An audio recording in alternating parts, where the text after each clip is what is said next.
and we will just jump into this morning. So, what's interesting?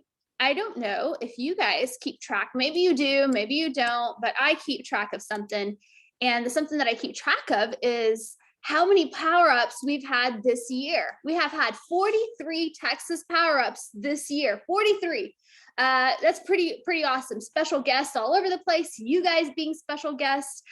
So I'm pretty stoked about that. This is our second to last one of the entire year. So let's get started because we do have a guest this morning, and our guest is Anne from BKT Vancouver. And so we'll start with gratitude and shout outs. So find your little button. And if you don't know where that is, you just go to reactions at the bottom of your screen. You click on the button and you click raise hand. If you've got a shout out to give somebody, or you've got some gratitude, or you feel like, man, somebody was really awesome with the values that we have around growth and results and only leaders and wealth building and teamwork and humility. So while you guys are thinking about that, I'm going to give a couple shout outs since you guys are waking up this morning. I've got a couple shout outs. I wanted to give a shout outs for results and for brevity. There's a couple people that I saw within my team. I saw Jonathan Hand in Austin and Daniel Weiser in Austin, Caitlin Wells in Austin. I also saw Rob Lenza in San Antonio. They all closed brevity deals last month, ranging from like 345,000, 525,000, 585, 1.45 million. So definitely want to give some shout outs for brevity results. And then I wanted to give a shout out for growth and loyalty. We had a couple like OG anniversaries. Angela Williams in Austin, who was the very first agent in Austin, and Maria Galizia, both celebrating 6-year anniversaries this week. So that was really cool. And then Ashley Garcia in Austin, I want to shout her out. She joined us as a buyer partner with Maria last August, and she contracted on her very first home. And she is buying in Taylor, Texas. If you guys haven't followed the news, that's going to be a pretty hot area. So that's awesome. And gosh, while you guys are still thinking about your shout outs and gratitude, I know you have it. Thank you. I see some hands. I'll give a couple more shout outs. Jonathan Hand in Austin broke through 500,000 GCI for the first time.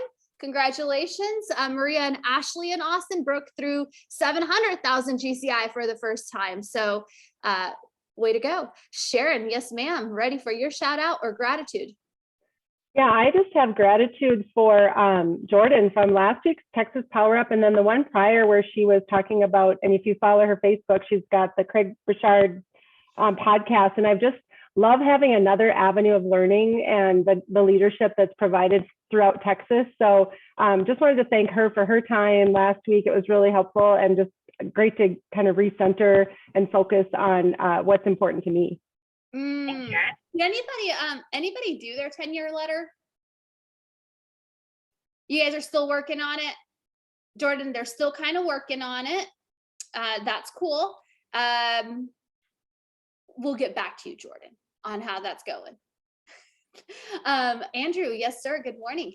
Morning. I wanted to give a shout out to Brandon, helping us work through the leverage model. Alicia and I are in the process of hiring on a buyer partner, and Brandon was able to help us screen, a bunch of candidates, and yesterday extended out a formal, informal offer, just waiting on some paperwork to send over. But he was able to help us find a really strong candidate, and we're excited to grow with. His name's Tyler, so really excited to grow with Tyler. So yay! Huge congratulations, Andrew and Alicia, for working through the leverage model, and to Brandon for helping with that. That's awesome.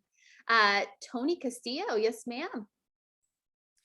I wanted to give a shout out to Miss Kaylee here in San Antonio. She did her 1,000 dial day, and a few of us just kind of gathered. We took over one room to do dials with her just to be supportive, but she rocked it. She stayed late, and I know she did a fantastic job. So I just wanted to shout her out and say how proud I am of her. Oh, I love that. You guys are a really strong, like, core group over there. I love that. Sarissa, good morning. Hi, guys. Whoa, can you hear me echoing or is it cool?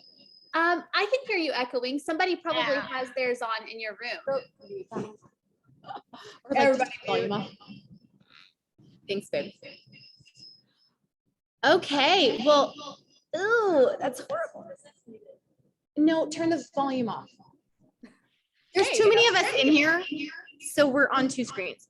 Anyways, wow. Okay, well, I just want to give a shout out to Michaela Sawatsky, who is our operations manager right here, extraordinaire. And because when somebody just gets it, and she's been here like a month, and everyone is like, oh, like you can breathe, like she just gets it. And she's taking more off my plate than I would have assumed she would already take off my plate at this point. So I just am like so grateful for the results and the teamwork and the humility and all the things. And then I just want to shout out to Mohammed, better known as Momo, who just joined our team this week. We're super pumped to have Momo here. And also Brad Wagner, who just signed with us this week too. So welcome, guys. Wow, that's awesome. That is really cool. That's a lot of growth in 30 days. Congratulations. I love that. That's awesome. Tracy, you want to wrap us up with something good? Hey, yeah, I just wanted to give a shout out to my newest team member for the Grimion group, Carrie White. We are super excited about her coming on. She's been in the corporate fundraising world for a long time, and she's going to be amazing. She was a realtor before. She took a break and did, the fundraising, and I'm thrilled because she's a go-getter and she's going to be awesome. So we're very excited to have Carrie. Well, I love that. I think it's absolutely perfect. What a perfect segue into everything that we're going to be talking about today, right? And then we'll start with some Texas stats. Speaking of people that we've hired on, let me show you what's going on right this second. Right, everybody can see my screen, and you can see that 2020 and 2021. I mean, it's been a whole year since December of last year, right? And this time last year, we had 74 agents. Awesome. And we have finally broken the 100 agent mark. And we have 102 agents. That is 38% growth here in our, of the teams that we're speaking with today. We have 8 people in launch right this second. So those of you who are in launch, way to go. Listings, you can obviously see like the opportunity that we have. It's like staring at us in the face, right? And you can probably feel it in your own business, right? Because all of this is just a collective of all of us, right? So 121 listings last year. We're at 61 listings this year. And, I think Anne's going to have a couple things she can give us some pointers on. So that could be cool. Buyer reps. We obviously are doing just fine with buyer reps. Look at that. 385 buyer reps last year. 502. That's a new record for us. 502 buyer reps. These are signed people. These are not just people that you hopefully will have working with you. So we know it's probably even more than that. Pending contracts last year, 174. We're at 223 this year. That's a 28% increase. And then we've got pending volume, 59 million last year, 104 million this year. That is a 76% increase in volume. What do we get paid on? Units or volume?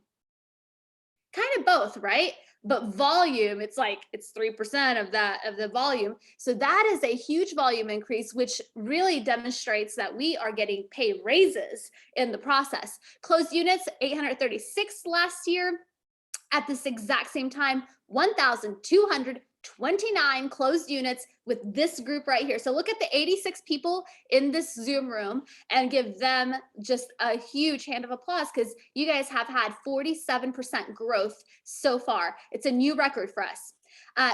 Closed volume, 246 million last year, 453 million this year. You know what, guys? I think for the first time ever, we're going to close like $500 million just this group this year. Like, we've never done that in a year. So that's kind of cool. I mean, you can see we probably landed somewhere in the 3 million range last year. Our average close price is 368 right now, but you can see our average pending price is 466. So we keep going up and giving ourselves raises. So congratulations. GCI is important because that's revenue. Revenue is important because revenue does 2 things. Number one, it pays for all expenses. And number two, it gives us a profit margin to be able to continue doing what we're doing, right? But here's what's really cool. Our average commission rate is 2.78%. A lot of times when you see volume like this and units like this, it's because people are discounting or people are buying market share, right? You guys have not bought market share. And you guys have not discounted 2.78. That is really, really great, right? Because 3% is like that magic number. Agent income, the most important part that we even talk about. Last year we had 3.35 million. And this year we have 6.3 million in agent income. Right now for the last, like, I don't know how many weeks, 8 weeks, we've been averaging $500,000 of agent income every 2 weeks, you guys, every 2 weeks. So really awesome job. Almost $3 million more paid to our agents this year compared to last year. So huge congratulations. Really happy to see that. And I want to give, one last shout out that I would give is to all the people on this call who are putting in the work and maybe the results aren't showing up yet. Not the way you want, but you're committed to pushing through, right? The ones that are fighting to make it every day, we have everyone in this room who has any sort of level of success, we have all been there with you and we know what that's like. And I promise you on the other side of that is the success that you're seeking. So shout out to the people who are just humbly pushing forward. Really excited to have you here and part of our group. Okay. All right. Well, I don't have anything. I'm not looking at chat. So if somebody's got something important to say about that, just raise your hand and tell me. Otherwise, I want to jump into our guest of honor this morning. And it's, 6:43 a.m. her time. So I want to get started with her. I'm going to spotlight you, Miss Ann, when I find you on my screen here in a second. There you are. I found you. Everyone, this is Ann, and Ann is one of the top agents at Place. She is closing, I believe, and you can correct me, 48 units this year. And just to remind everyone, the average agent in America, according to National Association of Realtors, not according to me or Ben or Sarissa or Jordan, the average agent with 10 years experience. Imagine where you are and then add a few more years, right? The average agent with 10 years experience closes anywhere between 10 and 12 deals a year. And that's been the same as long as I've been in real estate. And I've been here 18 years, right? So Ann joined the Ben Kinney team right around 4 years ago in January. I think you have an anniversary coming up. Yes, Ann? Yep, that's correct. Almost 4 years. Almost 4 years. So she has this work anniversary coming up. But the reason I thought it would be beneficial for us to chat with Ann this morning is because she is successful in 3 areas. If you want to write these areas down, according to me, you be the judge of that. Since she started in real estate, she has purchased 7 doors. So that means that she has the ability to earn rental income from multiple doors, right? Multiple properties. She has a seller-focused business. I think she's done that really well. And she earns 6 figures. So it's not just like, okay, I'm cool on social media, but I'm also cool in my bank account. And that's kind of, we like that, right? And then, so our goal this morning for you is Sarissa's goal and Jordan's goal and Tracy's goal, Jaime's goal, like Laura, Brandon, Spencer, Amanda, Casey, everybody who is a leader here. Just be inspired either to take action, maybe dream bigger, or maybe double down on your focus, right? Or maybe believe that you can do it after hearing Ann's story. So would love your ahas here at the end, everyone. My biggest takeaway when I was talking to Jacqueline is who recommended Ann. Thank you for that, Jacqueline. She has turned her income into assets. So I would write that down. How am I doing turning my income into assets? If I've been here any remote amount of time, how am I doing with turning income into assets? So, Ann, you started, when did you start? Like, how old were you? You look really young, which is awesome. I wish I had your skin right now. Tell us about kind of your journey. How'd you get started here? Yeah, so I was 20 actually, and I remember this because I couldn't go to any of the drinking events, and I was very sad about that. And I had just tried a bunch of careers and like none of them worked out. I knew I wanted to work for myself, and I knew I wanted to be able to own big things. That was super important to me. And I knew I wanted to have a big business, which as like a 20-year-old with no financial backing, I was like, where am I going to get this? I really wanted like a restaurant, but nobody was going to give me a loan for that. So I was like, I guess I'll give real estate a go. It's not that expensive to get started. So I kind of fell into it, and my first year was awful. But I remember being at State of the Company, I think right about a year after I started, and just really leaning into that opportunity model and hearing if I do the right things, I can have all of this and it's almost guaranteed. And I was like, I'm sold. Nobody has ever offered me this much opportunity my whole life. I don't know who else would. So yeah, that's where I got started. Describe your first year. Like what is my first year was bad. What does that actually look like? Yeah, it was so bad. So I did 11 sales, which wasn't terrible, but on 11 sales, I made $15,000, which I think is maybe the record for lowest commission on the most amount of sales. Yeah, it's down there. It's down. So $15,000. You worked an entire year. Why didn't you give up? Mostly because nobody else is gonna hire me. Like, I wanted to work for myself, and I got sold on working for myself. So I don't know. I don't think I realized how bad it was at the time. And then at the end of my first year, I got sold again on the opportunity model. And I was like, I still really want that. Okay. Wow. Okay. So then my question is like, what the heck changed between year 1 and year 2? I think my first year, I took a lot of business I should not have taken. And that was a hard lesson I had to learn, was it's totally okay to say no to sellers, particularly where I have built a huge portion of my business off for sale by owners. For sale by owners are a little wild sometimes, and you can't help them all. And so I think I did a lot of business my first year with people I didn't need to do business with. And so now I have no problem saying that we're not the right fit. I don't want to meet with you. That was a really big lesson I had to learn. So just being able to choose who I worked with changed my business. Okay. That were you like, okay, so were you consistent your first year, or like, were you like inconsistent? How would you, like, looking back on that, how would you grade yourself? Like, I was super consistent. I think I probably worked like 80 hours a week. I was just really bad at it. I was just really, like, you heard me on the phone and you're like, this is a train wreck. So I think I was just really bad at it. oh man, you know what? I don't know. Like, if you guys are listening in, this is a real conversation. You were just bad at it. I was just really bad at it. Work, and you just were not. Some people think they're better than they are. So like that's. I thought I was good. That was the issue. I thought I was good. I look back now, I was really bad. Okay, that's good to know that you thought you were good. Okay. Yeah. So you thought you were good, Anne, and you weren't getting the result. Like what then? Like how would you feel at the end of every week? Like how did you power through that? I think I was just living on the dream of working for myself. I really didn't want to go back to working for somebody else. I really liked being able to set my schedule, and I love what I do. Even though I wasn't making money, I was getting to love what I do. I love to see houses. I love to see deals. I love so much of real estate. So I think that's a lot of what drove me through it. Okay. And I think that's a lot of what still drives me through it is I love my business. It's my favorite thing to do, my favorite thing to talk about. Well, okay. So did your income go up? Like, do you remember year 2, 3, 4? Can you walk us through the income journey, or have you made 15,000 every year? Yes, thank God it went up. My second year, I think I made about 75,000. And then my third year, I made like 120-ish. Uh-huh. Mm-hmm.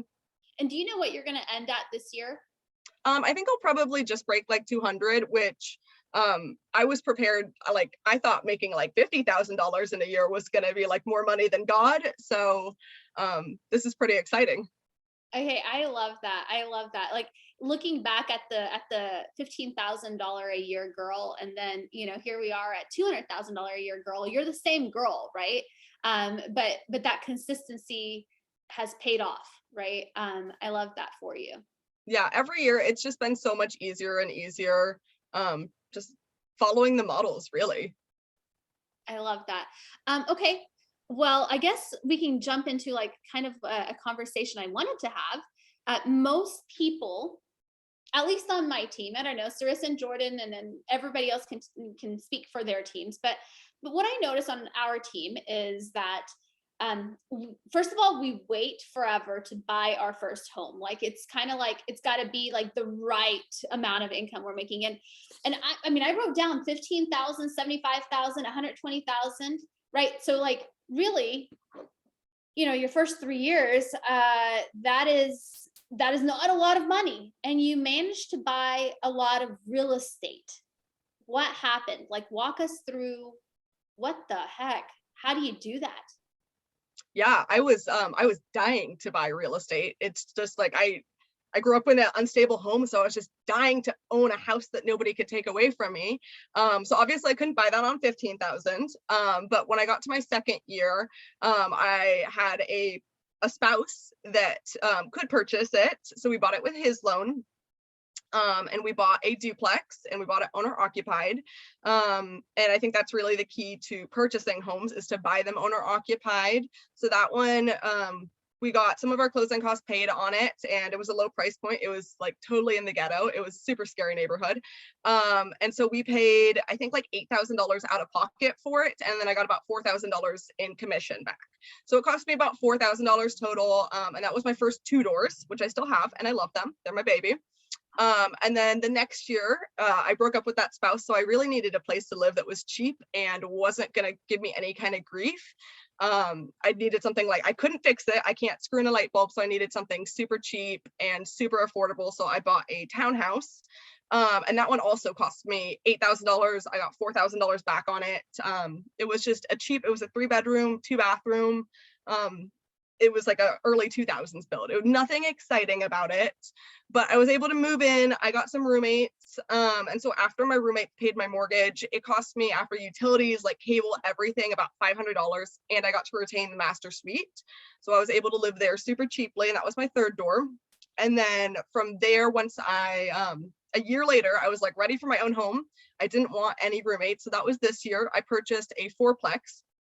And so now I get to live in a 3-bedroom, 2-bathroom with my own yard, my own garage, and my other 3 units in that one pay for it, and then some. So that's how I ended up with 7 units. And that one I also purchased owner occupied. I didn't get commission back on that one, so it was a really good deal, and I bought it off market. So that one cost me about $25,000 out of pocket. But so total, I think I paid about $35,000 out of pocket for all 7 units. Wow. And Okay. I get to live in them for free. It's great. Okay. So here's what I hear. Number one, your first property was in the ghetto. Like, sometimes we get really wrapped up. We get wrapped up in like it being the right person. It being the right property. So like our nightmare client who wants like their perfect house the first time around, right? Like, we become that nightmare client ourselves, and we're like, if it can't be in the nice ritzy area of town, I'm not buying it. I'm going to wait to buy until blah, blah, blah. Right. And then 2-3 years go by, and it takes us longer to buy, versus just buying what you can afford, whatever your taxes say that you can afford. And I want to make sure everybody understands that you can use your commission to be able to buy stuff. We are in real estate. We are like the luckiest people on the face of the earth to be able to use money that's not even ours yet to put towards our house. It's pretty smart. Okay, well, the other thing I heard was your townhouse was also not exciting. So your second property was also not exciting. It also sucked. I didn't get my dream house until I got my 4-plex, which I love. But it was that, or it was renting a house. And like, I'm for sure not going to love renting a house. So at least I want to own the house. And I hear that I get that this is easier for me as a young single person versus somebody that maybe has a family and kids. But especially if you don't have a family and kids, like, buy the crappy house first. Like, it's cheap. Just collect them. And I think if somebody has, like a family and kids and maybe doesn't want to do that, maybe they need to take a look at what would be an appropriate rental. Maybe for them, an appropriate rental would be like a new construction 4-bedroom home that they're going to live in for 2 years. You don't have to buy the shitty house, but you certainly can. Yeah, I love that. I love collect houses like you collect everything else. We tend to collect other material stuff, right? Cars or purses or whatever it is for each of us. Walk us through, like, So you did make more money. So I do see, like, once you got to 75, like that's pretty good for like a single person, right? Then 120, that's really good for a single person, right? Um, what was your lifestyle like during that time? I don't want to ever have bills or ever have to work. My goal is to like retire really soon. So I just kept leveling my living expenses down as much as I could. So I don't have any kind of car payment. I don't have any kind of like, I don't pay my own mortgage because of my houses. Really the only thing I pay is like insurance, food, and gas. So I really didn't want to work. That's my goal. And I'm having a baby next year. So now I'm not going to work. So that was my goal, is I don't want to work. I want to work when I want to work. Okay. Have you guys heard a 24-year-old say they're going to retire soon? So what I don't want you to do is, I don't want you to tune us out right now and be like, well, I'm not 24, so yeah, it must be easy for her. I want you guys to get the mindset behind it, because that mindset can be a 34-year-old mindset, it could be a 44-year-old mindset, it could be a 64-year-old mindset, right? Like, it's the mindset of, I would love to work when I want to work, right? Any ahas so far? Brandon, I see your hand. Yes, sir.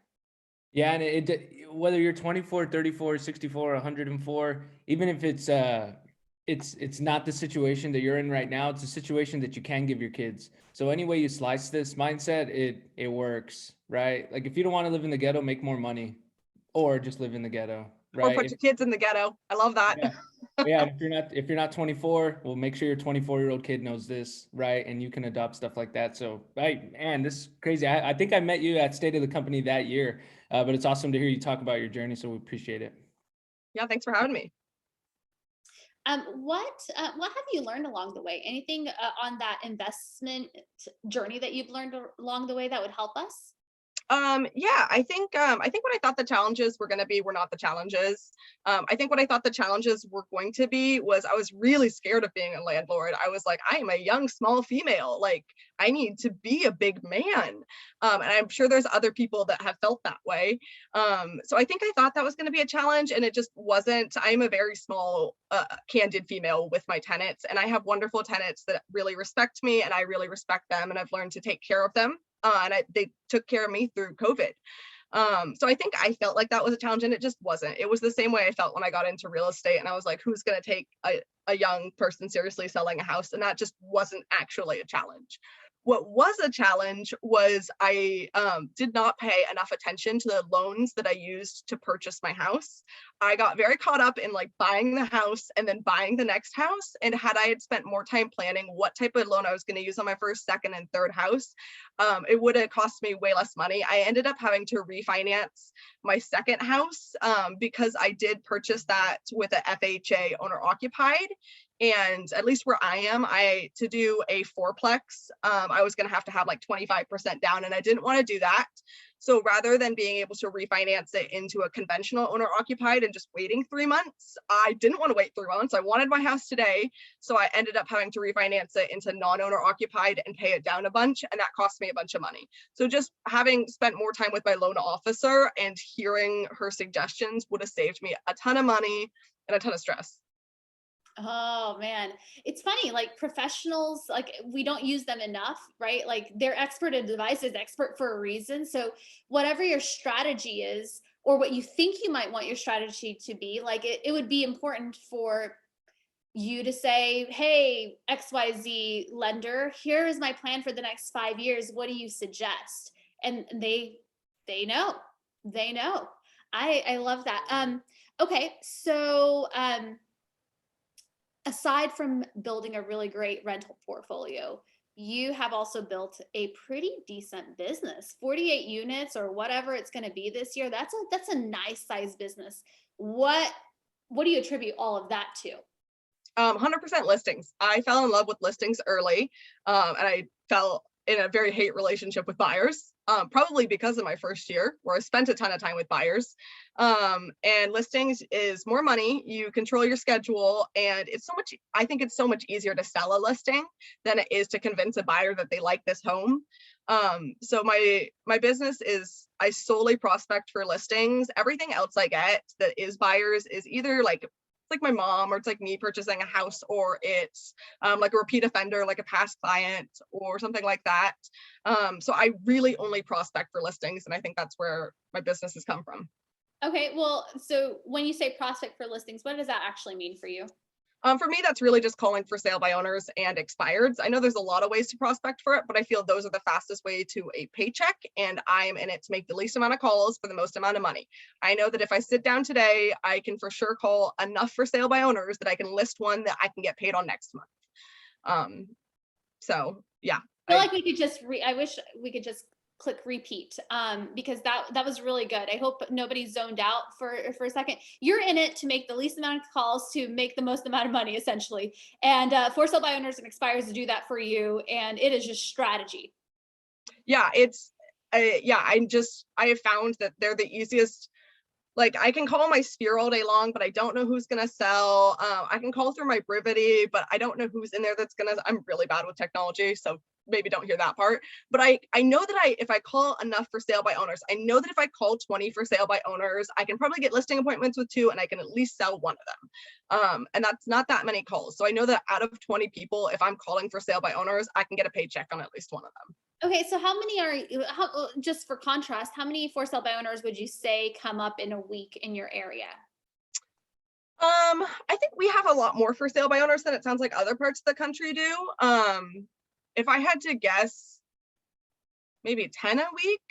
10 a week, okay. And so if you've already called them, what happens? Like, what do you do the rest of the 70 hours of your week or whatever? Like, I mean, like, you've already called 10, it doesn't take forever. So well, what do you do in the morning? 10 new ones. There's going to be old ones. So you're going to, collect on that data. At any given point, if I had to guess, there's maybe like 50 for sale by owners. And also, I think a lot of people aren't looking at my favorite source for sale by owners, which is Craigslist. I don't think people go there, and that's where I get a lot of business because nobody else calls them. People don't go to Craigslist to buy houses, which is the same reason they don't get sold or get called, which makes them the easiest to list. So what I'm hearing is nobody's like serving you up for sale by owners on a platter and saying, oh, Anne, I know you're so good at for sale by owners and listings, here are all the for sale by owners today. You're going out and finding them. Like, what are your sources? Like, what are you finding? Like you said, Craigslist, Zillow, Facebook Marketplace is a little hard to sort through to see who's for sale by owner and who's listed. But those are really the 2 places. And what I do is I love to kill trees. So I print every page out and I put it in like a binder, because I think one of the things people feel when they call for sale by owners is I've called all the for sale by owners, and you look at them and you call them and you like make up a story about them, and then when you're calling so many people, you really can't remember who you've called. So when I print them out, I will write notes on them that this person is offering this much of a BAC, this person has a cousin who's a realtor, anything about them, so that when I flip back through my book, I can remember who I've actually talked to and who I made up a story about. And also, I find that like for sale by owner expired is like a whole category. So you can print these out and save them. And when they come off the market, nobody else is calling them then. And then you still have their number. They still need to sell their home. So that's, I have like a book of like 200, even though there's only maybe 50 on the market today. I don't know if everybody got this, but does it sound like she's creating her own inventory? It does. These are my babies, like, and these are what I go through when I also need to find a home for myself, or when I need to find a home for my clients. Save them. They're so valuable. Yeah, why I love this is speaking of like conversations we have in our head, right? We have conversations of, well, that sounds like a lot of work, right? You know what else sounds like a lot of work, guys? And I can look at like everybody's numbers, and I can see everybody who took 4 listings this year, 2 listings this year, 6 listings this year. Sounds like a lot of work to work an entire year to take 2 listings or 6 listings, right? It sounds like a whole lot less work to commit to 1 lead gen lever or 2 lead gen levers and take, I don't know how many listings you've taken this year, 20, 30, I don't know, quite a bit, right? Yeah, I think when I'm working, I can sign about a listing a week. So I think I signed probably close to about 40 listings this year. Probably 25 of them will sell total, and then some of them will go to market next year, and then some of them will just never sell, and that's okay too. Okay. I focus on signing the listing, and I don't really care what the result is. That's my unit of measurement that I know that I can control. I can't control that everybody's going to sell, because some people are going to decide to keep their home. Some people are going to, just be pie in the sky. But I know that I can control when I sign the listings, and that will drive everything else. Okay, I have 3 questions follow up. The first one is the moment, and I don't know, raise your hand if you're this person. I've been this person. I can raise my hand. The moment that you have any version of success, the first thing you stop doing is prospecting. Because thank God I have graduated from prospecting. Anybody else ever feel like that? Okay, how do you overcome that right there? I need money to buy more houses, so I have to go back to prospecting. It is how I run my business. I'm really bad at follow-up, and I just know that about myself. So prospecting, if you don't want to follow up, you just have to prospect harder.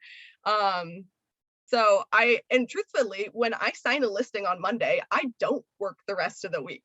If I sign 2 listings on Monday, I'm not working the next 2 weeks.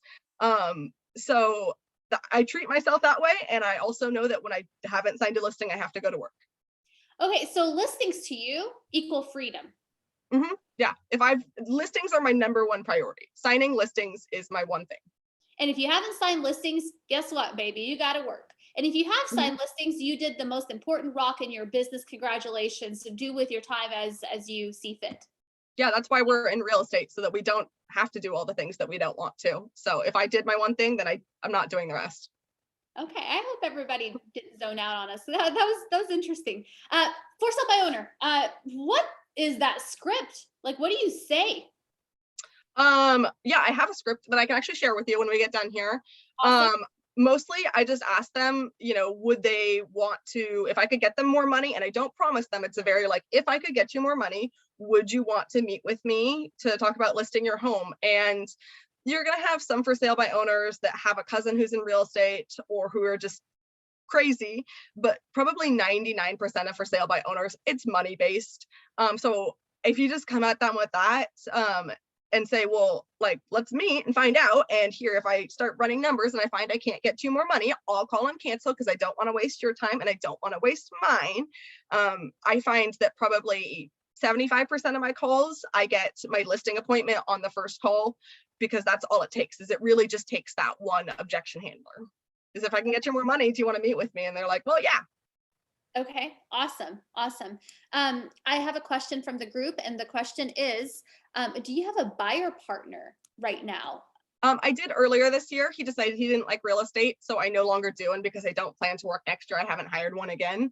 So I'm just referring most of my buyers out, except for the ones that I specifically want to work with. I have a couple of clients that I know they're super serious, so I'll work with them. But anyone that I think isn't super serious, or that's just going to take too much of my time, I don't want to show homes in the evenings, I will refer out, because I would rather spend my time prospecting for listings and maybe get a referral fee on the buyer too. Got it. And then do you have a dedicated administrative assistant, or does the team help you? What does that look like? Yeah, the team has, we have a couple admins that rock and help us out so much. So yeah, the team, I lean on the team for all things the team. Okay, got it. Talk to us about expireds really quick. What do you call them every day? What's the cadence around that? What do you do? Yeah, I like expireds a little less than for sale by owners, just because for sale by owners I think they're more fun. They're kind of like the bull riding of real estate, versus expireds are a little bit more jaded. I think with expireds, it's super important to be the first one to call them. I think that's the most important thing with expireds. So I keep them in my book. Just with for sale by owners, they all live together in a happy little book.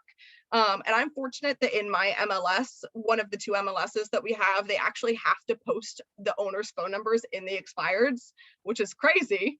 So I'm really fortunate in that aspect. So yeah, I call those, and I use the traditional expired script on those.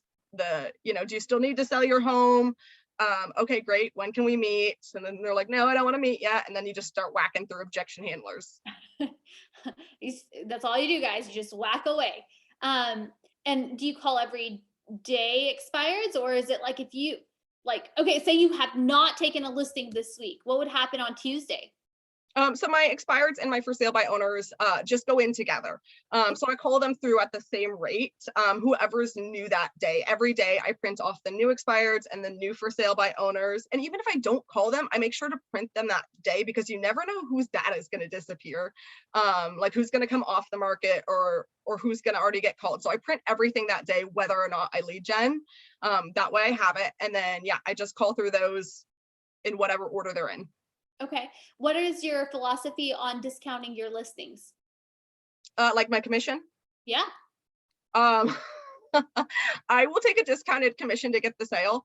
At some point I won't discount my commission, but it depends on the price of the home and what I think it's going to sell for and how fast I think it's going to sell. I'm not going to discount my commission to anything crazy, but I'm also not going to lose a sale over 1/4%. Okay, So- so when you say, discount, do you mean like from 6 to 5, from 6 to 3? 6 from to 5 is pretty 4? much. Okay. In the special occasion, I'll take something a hair lower, but 6 to 5, I'm not going to lose a for sale by owner, particularly over 6 to 5. If they're interviewing a lot of agents for sale by owners, I typically take at a lower commission. I just find that I do, because I interview against so many agents, and that's a big objection handler of those. But if I can still get 3%, because here our buyer agent commission is 2 1/4. So if I can still get 5 1/4, I'm still really happy with that. Okay, hold on, pause. Guys, in Texas, we are so lucky that, we get paid like 3% on the buy side. If we didn't, you know how many listing agents we'd have? Everybody would be a listing agent. Oh my gosh. And might be a listing agent. No, but she makes more money on the listing side, which to us it's like we're lucky, and yet it's also our, like, what do you call it, Achilles heel or whatever. Like, it's the thing that actually kind of prevents us, because it's just as easy on the buy side to get commission, right? And so yeah, that's crazy. Oh my gosh. But it's still so much easier to sell a listing. I don't have to leave my house more than once, maybe twice. I can do everything in my pajamas. I'm not out spending gas money on showing homes. I think it's so much easier to tell a seller, which is data driven, to sell a listing. It's a fact, no matter how much they love that house and how many memories they had in it, it's data driven whether it will or will not sell. Whereas buyers could be so much more emotional driven. If they don't like the kitchen and the way it feels, there's not a whole lot you can do about that. So you can reason with them. I have a question from Kayla Butler. How do you deal with a for sale by owner when they're priced too high? Like, what do you say to all of that? Like, either on the phone or in the appointment? I think you have to just break down what they're going to realistically net on their own and what you're going to net them. And you have to speak to what they're going to sell for, not what they're listed at. And you have to use data to convince them. And if they're priced too high, some are just priced too high. You're not going to list them all, and that's totally fine. They're going to sit on market, and either they're going to come down and you're going to list them then, or they're never going to sell and you never would have sold them anyway. And that's okay too. Okay. Are you using a dialer at all? Or what's kind of your process for that? There's no right or wrong answer. I just hand dial it, because I keep everything in a paper book. I just hand dial. It's fastest. Got it. Misty asked a question, when you do refer out buyers, like, do you keep track of that income separately from like your other business, or not really? I should. I haven't gotten there yet. Okay. I hear that, because we're all a work in progress, right? Like, Anne doesn't have it figured out, guys. She has certain things figured out, right? And she's growing in all the other things, right? And also growing her family, and growing a lot of things at this point. It sounds like I love that. do you go over numbers while you're on the phone at all, or do you save that for the appointment? Like, what is that what's the vibe there? I try not to go over numbers on their home, but I am very specific to use numbers of past sales. One that I use a lot that I sold, I think it was actually this year. Gosh, it's so hard to remember what's this year and last year. This is a great example, is I'll tell for sale by owners that earlier this year, I went out and I met with a seller and I was like, oh my God, do not sell your home. He was listed at 400. Or no, he was listed at 425, excuse me. This was a while back. And I said, don't you dare sell your home. You're leaving money on the table. And I sold him for 507. So after my commission, he made like an extra $60,000, $70,000 that I helped him get that. So I'll go over past examples and use those as my ammo. But I will try not to talk about their home. Okay, past examples are your ammo on the phone. You don't talk numbers as much as possible about their home until you're in face-to-face with somebody and you can have that conversation. Yes. Yep. I use my past sales because I have tons of past for sale by owners. And even if you don't, your team absolutely does. And I use those, whatever example I have, like a list of a couple examples of ones that I sold for way more money, or ones that were listed and they weren't selling for weeks on end. And then I sold them for that price when the for sale by owner couldn't. So I'll use whatever example I feel is applying to them. And when people hear those and they hear that these are actual sales that I can show them, they want to meet with me. People want more money. Yeah, I hear that. Joseph Madrid asked earlier, particular lead gen that you feel like you've have focused on and really mastered. I heard for sale by owner and expireds. Is there anything else, or that those have been your babies? Those have been my babies, and they've driven my business. I use them to reach out to my sphere. I post them on Facebook, and they're my past clients. I have a couple of clients that I'm closing right now. One of them was a for sale by owner. I met her, and I've closed like 11 deals with her. Some of my best clients were for sale by owners, and they usually have just broken up with another agent, or maybe they just haven't experienced a good agent. And then when they get to experience this value, where I'm sometimes bringing them an extra $20,000 or $50,000. Like, those people stick with you and they love you and they spread your name everywhere. So yeah, these clients that have had bad experiences are going to scream your name the loudest in my experience. Okay, I love that. Amanda Seaman in Dripping Springs, she had asked, what are your top 3 like must-do habits every day around maybe your database or Brivity or your lead gen? Like, do you have any habits that you feel like, yeah, those are my habits? You have to set a listing appointment. That's our job. That's I'm really simple. So that's really it, is call until you've set a listing appointment. I don't care what you got to do if you can't set a listing appointment, because especially when I first started calling for sale by owners, I couldn't always set a listing appointment. So go knock on their door, get in front of a for sale by owner. I think before I could set listing appointments, the more important thing was to get in front of a seller. And you can do that through door knocking. Door knock a for sale by owner versus just door knocking any random door is going to be so much faster. Or the other thing that I did with a lot of for sale by owners when I couldn't set listing appointments was I offered to hold open houses for them as a point of value. And that would get me in front of them. That would show them that I'm actually working for them, because the big thing is they've had agents that didn't work for them, for a lot of them.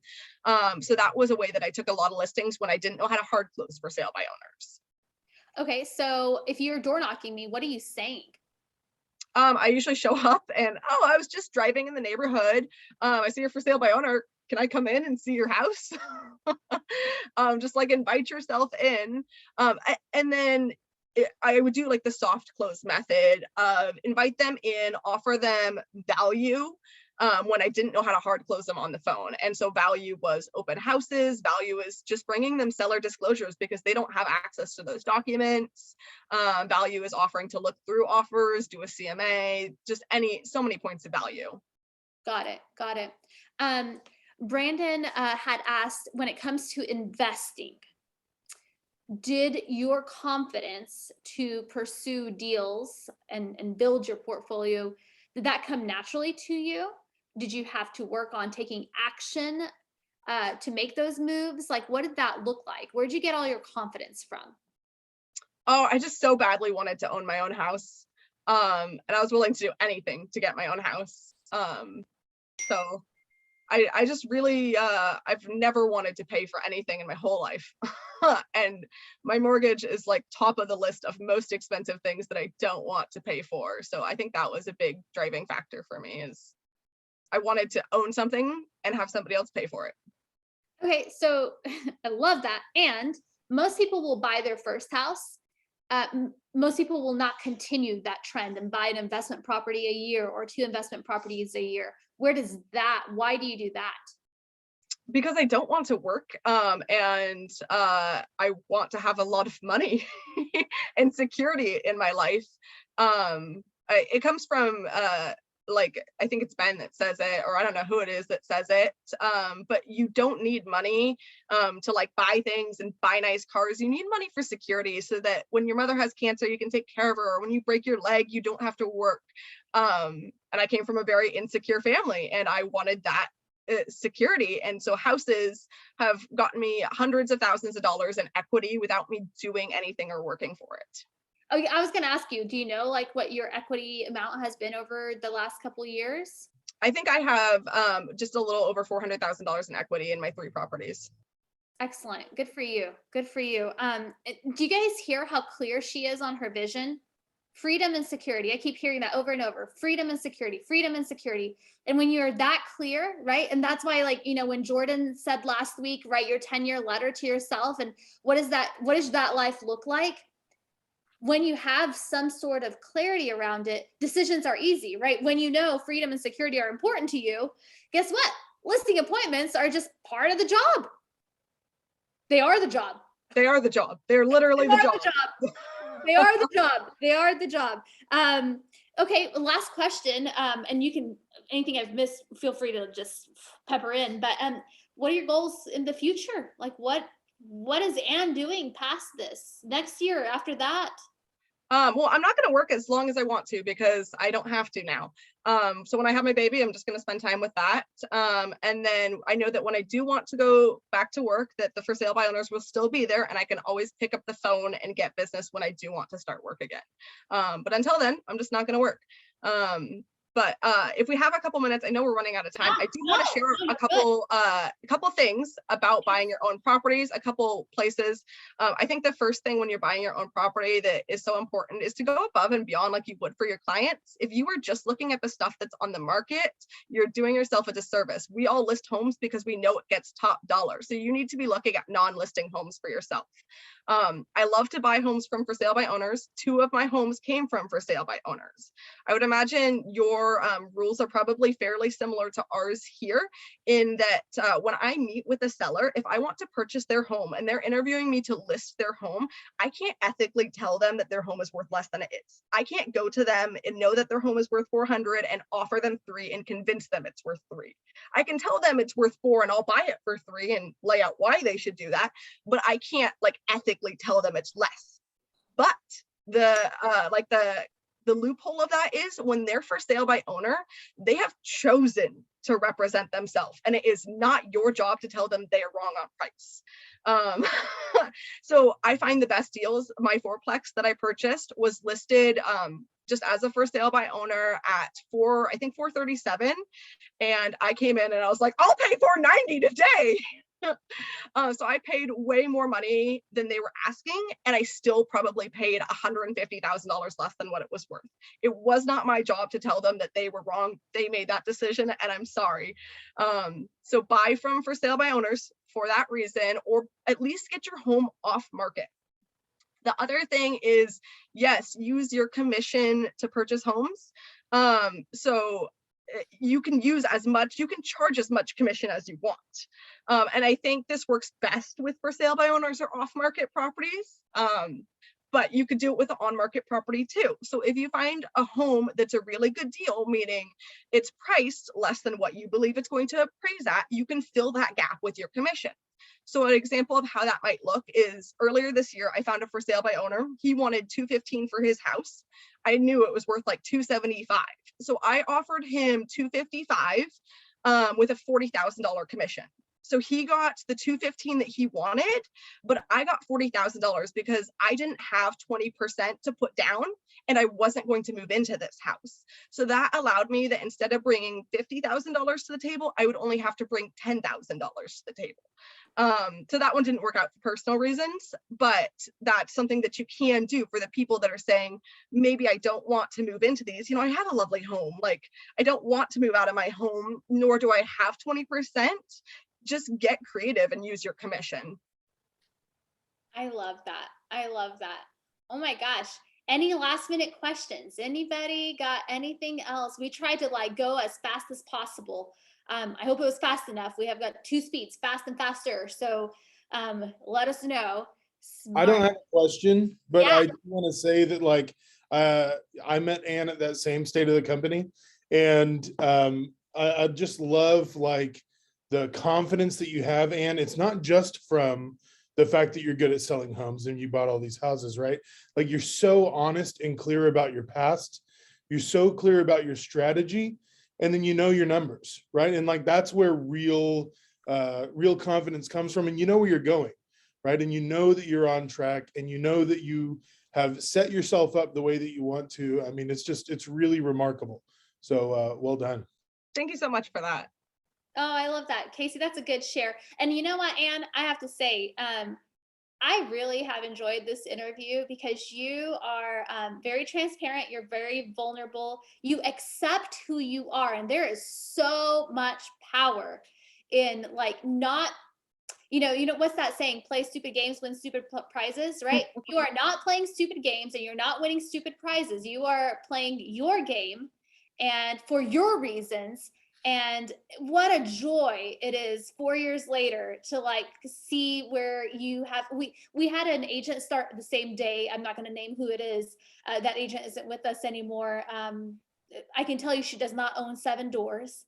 I can tell you she has never made 6 figures. And those, I track everybody who ever leaves. Not that you can't ever leave, guys. It's not a hostage situation. But I do track, I do want to see what happens to people, you know, after they leave an environment that wants so much for you and wants to support you to be your best self. And gosh, I just love who you've become. And 24 freaking years old, right? I mean, I hope to be you at 35, not at 24, right? Like, I mean, I'd like to be you at 40, right? Like 7 doors, that's amazing. So unapologetic. I'm so appreciative of you sharing with us, especially, you know, for all the morning people in the room, you guys, I'm not talking to you, for all the non-morning people. Anne is not a morning person, but look what she's accomplished with her life, right? So appreciative that you did give us your morning, early morning. I love that. Can you pop in your contact information for Vancouver, Washington, right? Do you serve any other area or is that your area? I do Vancouver, Washington, but I actually, I service the ghetto primarily, which I love. Which is a little bit north of that. So I love to service Cowlitz County up to Chehalis. That's kind of a dead zone.